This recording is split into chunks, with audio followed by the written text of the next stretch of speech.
मुख्यमंत्री असताना हनुमान चालीसा वाचली असती तर पक्ष फुटला नसता, असा चिमटा काढत नवनीत राणा यांनी उद्धव ठाकरे यांच्यावर बोचरी टीका केली। सर्व काही बर्बाद झाल्यावर उद्धव यांना राम आठवला असंही त्या म्हणाल्यात। आमची लढाई होती, आम्ही लढलो।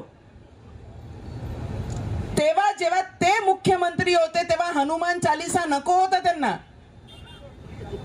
तेव्हा त्यांना हनुमान चालीसा चालत नव्हता। जसा पदावरनं खाली उतरल्या पूर्णच पूर्ण पक्ष बर्बाद करून टाकला उद्धव ठाकरेजींनी, तेव्हा जाऊन रामाचं नाव आणि हनुमान चालीसाचा वाचन त्यांनी तिथे केलं। तर त्यांनाही माझा प्रश्न आहे, दादा हनुमान चालीसा तेव्हा वाचली असती तर ना आमदार सोडून गेले असते, ना घर फुटलं असतं, ना पक्ष बर्बाद झालं असतं आणि बाळासाहेब ठाकरेंजींचे विचारही राहिले असते।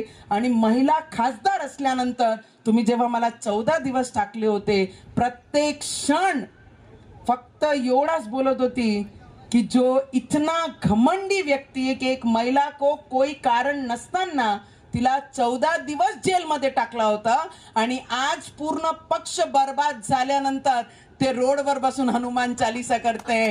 रामजी जय सिया राम।